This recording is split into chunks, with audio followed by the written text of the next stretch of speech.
श्री माधवदास जी जगन्नाथपुरी में ठाकुर जी के भक्त थे। अब क्या हुआ, बोले माधवदास जी जब भी मंदिर में जाते सोई ठाकुर जी का विग्रह नाचने लगता। माधवदास जी की खूब प्रसिद्धि हो गई। बोले खूब ठाकुर जी के प्रगाढ़ भक्त हैं, बहुत बड़े भक्त हैं।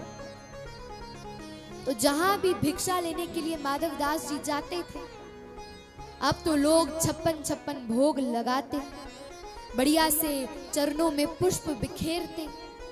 अरे ऐसे भक्त हमारे घर पधारे। माधवदास जी बोले प्रभु मैं जानता हूं ये सब सम्मान मुझे केवल और केवल भक्ति में विक्षेप करने के लिए हो रहा है। ऐसा जानते ही आप तो माधवदास जी विचार करने लगे क्या करूं, कहां जाऊं, कहां से भिक्षा मांगूं। तो घूमते घूमते एक ऐसा घर ढूंढा, एक ऐसा मोहल्ला ढूंढा जहां पर उनको कोई नहीं जानता था। और जैसे ही उस मोहल्ले में पहुंचे तो एक बूढ़ी मैया लड़ रही थी, छोटे छोटे बालकों को खूब डांट रही थी। तो माधवदास जी बोले अरे मिल गया यजमान, अब तो हमारा यजमान यही है। उस मैया के पास गए, बोले मैया आज कुछ बढ़िया सा पवा दो, खूब भूख लग रही है। बोले अच्छा बाबा चलो बैठो, अभी लेकर आती। मैया गई और जो साधारण रोटी दाल थी सब ले आई। माधवदास जी ने पाया। एक दिन बीता, माधवदास जी फिर पहुंच गए। बोले मैया खूब भूख लगी है, जल्दी से पवा, आज क्या बनाया तूने।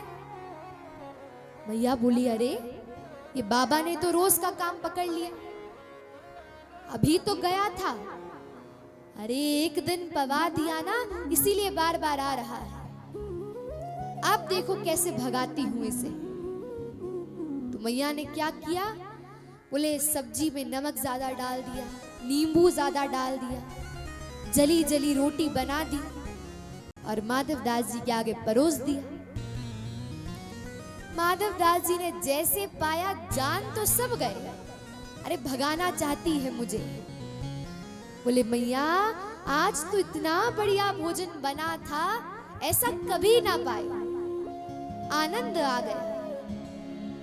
मैया बोली अरे बाबा तो पीछे ही पड़ गया, अरे जाने का नाम ही नहीं लेता। जैसे ही तीसरे दिन माधवदास जी आए, मैया पोछा लगा रही थी। तो पोछा लगाते लगाते माधवदास जी ने जोर से आवाज लगाई, मैया चल कुछ पवा दे बढ़िया सा।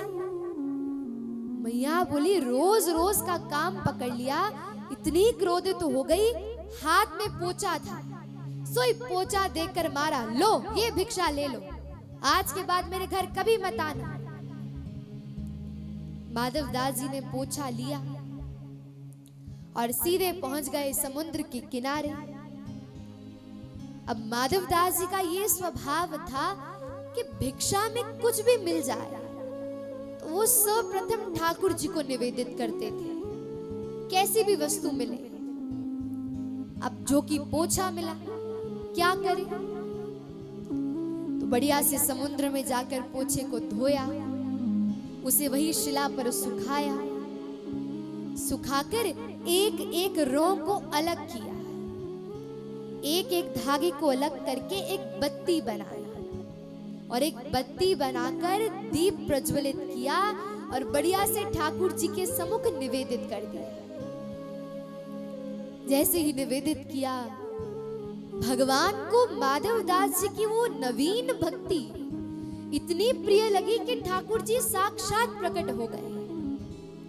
बोले अरे माधव निश्चित ही तुम्हारे जीवन में ये सम्मान की परिस्थिति मैं ही लेकर आया था, ये जानने के लिए कि क्या तुम मेरी वास्तविक भक्ति में संलग्न हो।